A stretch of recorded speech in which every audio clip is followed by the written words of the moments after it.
Hindi ko inakalang mangyayari sa amin to. Akala ko mga kwento lang yung naririnig ko sa baryo noon. Tungkol sa matandang babae na marunong manggamot pero may kakaibang ginagawa kapag gabi. Pero isang pangyayari ang magpapatunay na totoo pala ang kulam.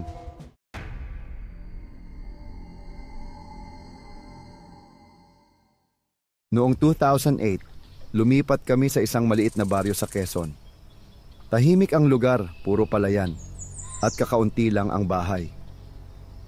Sa pinakadulo ng kalsada, may isang lumang bahay na gawa sa kahoy. Laging sarado ang mga bintana at may amoy ng sinunog na dahon tuwing gabi. Sabi ng mga kapitbahay, doon nakatira si Aling Berta, isang matandang babae na bihirang lumabas at kilala raw bilang mangkukulam. Tahimik lang siya pero maraming kwento. May alaga raw siyang itim na pusa. May mga naririnig raw na mahihinang bulong tuwing alas 12 ng gabi. At kapag may nagkasakit sa baryo na walang paliwanag, laging pangalan niya ang binabanggit. Hindi ako naniniwala noon. Pero nagbago lahat yon nang maranasan ko mismo. Isang gabi malakas ang ulan. Nagising ako sa kaluskos sa labas. Pagtingin ko sa bintana, may aninong nakatayo sa labas ng bahay basang-basa. Nakayuko, may mahabang buhok. Akala ko kapitbahay lang na humihingi ng saklolo. Pero nang iangat niya ang ulo niya, si Aling Berta pala. Nakangiti siya pero kakaibang ngiti. Namumula ang mata at may parang itim na likido sa gilid ng bibig. Tumingin siya diretso sa akin sa kamahina pero malinaw na sinabi, "Huwag mong titingnan ang mga mata ko." Kinabukasan, nilagnat ako ng mataas. Walang makapagsabi kung bakit. Sabi ng doktor, normal lang daw. Pero gabi-gabi, naririnig kong may kumakaluskos sa bubong. May mga yabag na parang may naglalakad sa itaas ng kwarto ko. Pagkalipas ng 3 araw, nagsimula akong managinip ng kakaiba. Laging si Aling Berta ang laman. Hawak-hawak niya ang isang piraso ng buhok ko at binabalot sa itim na sinulid. Paggising ko, may totoong buhok sa ilalim ng unan ko, nakatali sa sinulid. Dinala kami ng nanay ko sa albularyo. May gumagalaw sa katawan mo, kinulam ka.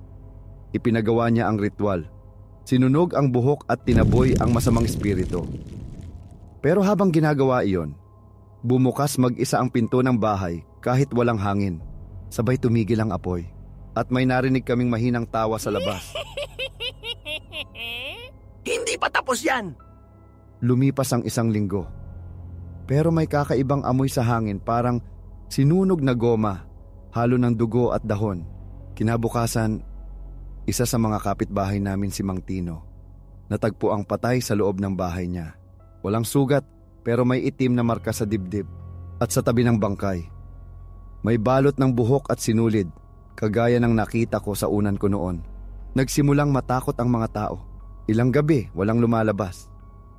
Pero noong sumunod na gabi, narinig kong muli ang boses sa labas ng bahay. Hindi mo ako kayang takasan.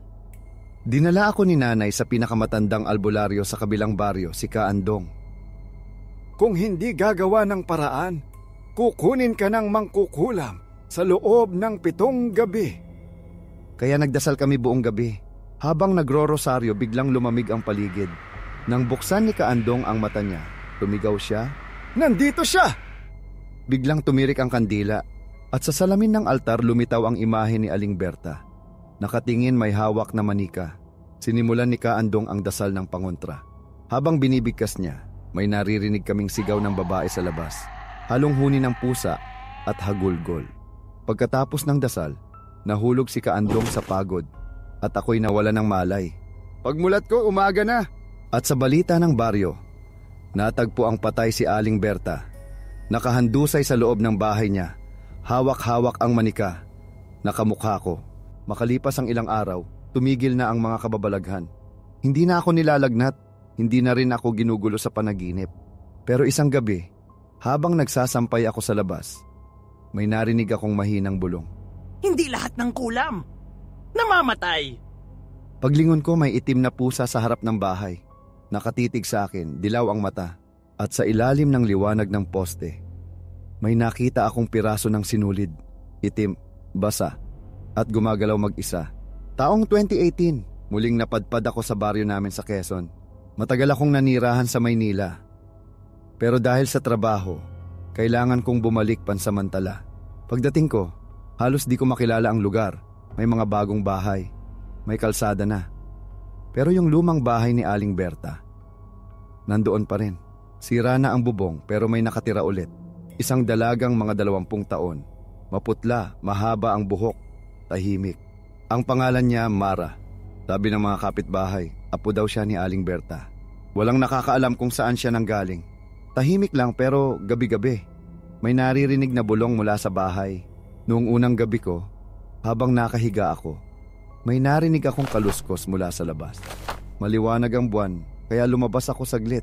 At doon ko siya nakita, si Mara, nakatayo sa tapat ng lumang puno ng mangga. May hawak siyang maliit na bote, parang may laman na dugo at bumubulong. Hindi ko marinig ang sinasabi, pero ramdam ko.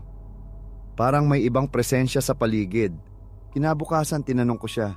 Ngumiti lang siya at sabi, "May tinatawag lang akong alaga." Pagkasabi niya nun, humaba ang tingin ko sa mata niya, dilaw. Katulad ng pusa ni Aling Berta noon. Makaraan ng ilang araw, isa sa mga kapitbahay namin, si Ate Nida, biglang nagkasakit. Wala raw dahilan. Ayaw kumain, nanginginig, at tuwing gabi ay sumisigaw na parang may kausap. "Umalis ka, aalisin ko yan sa katawan mo." Nang dinala siya sa ospital, sabi ng doktor, normal lahat. Pero sa gabi ng ika-3 araw, nakita ng asawa niya si Mara. Nakatayo sa tapat ng bahay nila. May hawak na maliit na manika. Nagsimulang bumalik ang mga kababalaghan. Mga pusa na umiiyak sa gabi. Mga kandila na biglang namamatay. At minsan, may mga ibong itim na pumapasok sa bahay kahit sarado ang bintana. Naalala ko tuloy ang mga araw na si Aling Berta pa ang gumagawa noon. Pero ngayon mas tahimik, mas delikado. Dahil si Mara hindi galit, kalma. At iyon ang mas nakakatakot. Isang gabi, tinawag ako ni Mang Cardo, isa sa matatanda sa baryo. Sabi niya, nakita daw niya si Mara sa may sapa, kalagitnaan ng gabi. Nakaupo sa bato, may sinasakal na manok habang binubulong ang pangalan ko. Hindi ka ba nakaramdam ng sakit o kabigatan lately? Ngumiti lang ako. Pero sa loob-loob ko, oo, ilang gabi na akong dinadalaw ng bangungot. Palagi kong nakikita si Aling Berta. Hawak ang kamay ni Mara, sabay turo sa akin. Kinabukasan nagpunta ako kay Kaandong, ang albularyo na minsang nagligtas sa akin. Matanda na siya, mahina na ang boses. Pero nang marinig niya ang pangalan ni Mara, tumigil siya sandali. Hindi pa tapos yung sumpa. Buhay pa ang dugo ng mangkukulam. Binigyan niya ako ng isang pulang tali. Eto, isuot mo to tuwing gabi. Pero bago ako umalis, kapag nakita mong tumingin siya sa salamin, huwag kang lalapit. Dahil doon siya dumadaan. Isang gabi wala akong magawa kaya naglakad-lakad ako. Nadaanan ko ang bahay ni Mara. Bukas ang pinto. Tahimik pero may ilaw sa loob. Sumilip ako at nakita ko siya sa harap ng salamin. Hindi gumagalaw ang katawan niya pero yung refleksyon niya sa salamin, nakangiti. At yung refleksyon, tumingin diretso sa akin. Napatakbo ako pa uwi. Pagpasok ko sa bahay, lahat ng kandila sabay-sabay namatay. May boses akong narinig sa tenga ko. "Hindi ka na makakatakas sa dugo namin." Kinabukasan, biglang nawalan ng malay si Mang Cardo. Nakita raw siyang sumisigaw sa gitna ng kalsada bago bumagsak. Nang dalhin sa bahay, wala siyang malay. Pero may marka ng kamay sa dibdib. Maitim, parang paso. Nandoon si Mara. Tahimik lang siya habang pinapanood. Ngumiti siya tapos lumapit sa akin. "Huwag kang matakot, hindi ko siya sinaktan. Nilinis ko lang." At paglingon ko sa katawan ni Mang Cardo, wala na yung marka. Pero tumutulo na ang dugo sa ilong ni Mara. Kinabukasan, pinuntahan ko siya. Gusto kong matapos na. Pagbukas ng pinto, naamoy ko agad ang usok ng kandila at ng lumang halamang sinusunog. Nandoon si Mara, nakaupo, at may hawak na lumang larawan. Larawan ni Aling Berta, kasama siya nung bata pa siya. "Pinoprotektahan lang kita, ikaw ang dahilan kung bakit siya namatay. Kailangan kong tapusin ang ginawa mo." Lumapit siya sa akin, hawak ang bote ng dugo. Pero bago niya ako mahawakan, binigkas ko ang dasal na itinuro ni Kaandong. Biglang nagliyab ang bote at sumigaw siya ng malakas. Bumuka ang sahig at may itim na usok na lumabas. Sumingaw, parang kaluluwa ni Aling Berta. Hindi mo siya maililigtas. Nahimatay ako sa lakas ng hangin. Pagmulat ko, umaga na. Sunog na ang kalahati ng bahay ni Mara. Wala siyang bakas. Sabi ng mga kapitbahay, nakita raw nila siyang lumakad papunta sa sapa at hindi na bumalik. Pero tuwing gabi, may makikita pa ring dilaw na mga mata sa dilim at may naririnig na bulong sa ilalim ng hangin. Babalik ako. Dala ang dugo ng mga nauna. Simula nang masunog ang bahay ni Mara, tahimik na ulit ang baryo. Nagkaroon ng kalsada, may mga bagong bahay, at unti-unti nang nakalimutan ng mga tao ang nangyari. Pero ako hindi. Dahil gabi-gabi, nananaginip pa rin ako ng parehong eksena. Isang matandang babae at isang dalagang may dilaw na mata. Parehong nakatayo sa dilim. Tuwing gigising ako, basang-basa ang kamay ko. Parang may hinawakan akong mainit. At sa tuwing lalabas ako sa umaga, may itim na pusa na nakaupo sa tapat ng bahay. Hindi umaalis. Laging nakatitig. Isang gabi, habang naghuhugas ako ng mukha, napansin kong gumagalaw ang refleksyon ko sa salamin. Hindi ako, pero yung nasa loob ng salamin, nakangiti, bagal ng kilos, tapos sabay sabi, Magkikita rin tayo muli. biglang tumulo ang dugo mula sa ilong ko. Pagpunas ko, may nakita akong itim na sinulid sa palad ko. Parang dati, kinabukasan pumunta ako sa bahay ni Kaandong pero wala na siya. Sabi ng anak niya, namatay raw 3 taon na ang nakalipas. At bago siya pumanaw, may iniwan daw siyang sulat para sa akin. Kapag naramdaman mong nasa loob mo na ang dilim, huwag mong tatakbuhan. Harapin mo sa pinagmulan. Alam kong ibig niyang sabihin. Bumalik ako sa bahay ni Aling Berta. Hating gabi, dinala ko ang mga gamit ni Kaandong. Isang pulang tali asin at lumang rosaryo na may basag na krus. Habang papalapit ako sa bahay ni Aling Berta, ramdam kong lumalamig ang paligid. Tahimik, walang aso, walang kuliglig. Pagdating ko sa harap ng bahay, nakita kong nakabukas ang pinto kahit walang hangin. May amoy ng sinunog na buhok at sa sahig may mga bakas ng paa. Basang-basa, pero walang ulan. Pumasok ako.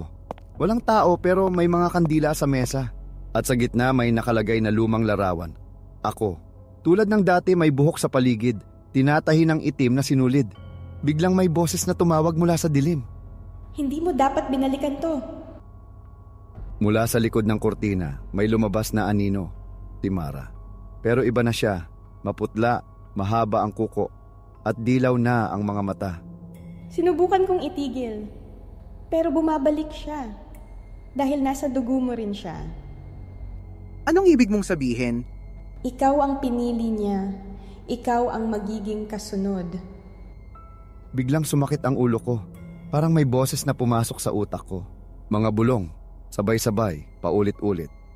Ipasa mo! Ipasa mo! Nahulog ako sa sahig, nanginginig, habang nakatingin sa kisame. Sa sulok ng mata ko, nakita kong gumagalaw ang anino ni Aling Berta. Nasa likod ni Mara, hawak ang balikat niya. Panahon mo na! Kinuha ko ang rosaryo at sinimulan kong dasalin ng ama namin. Ngunit sa bawat salitang binibigkas ko, mas lumalakas ang hangin. Pumutok ang mga bintana. Lumilipad ang mga papel. Ang mga kandila nagliyab ng bughaw. Hindi mo siya mapapatay dahil siya ay ikaw. At doon ko naramdaman, mainit sa dibdib ko. Parang may gumagapang sa loob. Hinila ko ang damit ko at nakita kong may itim na marka ng kamay sa puso ko. Gaya ng nakita ko kay Mang Cardo dati. Tinadtad ko ng asin ang paligid at itinulak si Mara papasok sa gitna ng bilog. Habang umuusal ako ng dasal, napasigaw siya at may umalpas na usok mula sa bibig niya. Hugis babae, kulubot. May mahabang buhok, si Aling Berta. Walang makakatakas sa dugo. Sabay nagliyab ang buong paligid at huli kong narinig ang boses ni Mara. Tapusin mo na kami. Kinabukasan, ayon sa mga kapitbahay, nakita raw nilang nasusunog ulit ang bahay ni Aling Berta. Walang sino man ang pumasok dahil napakalakas ng apoy. Pagkatapos ng ilang oras, Abo na lang ang natira.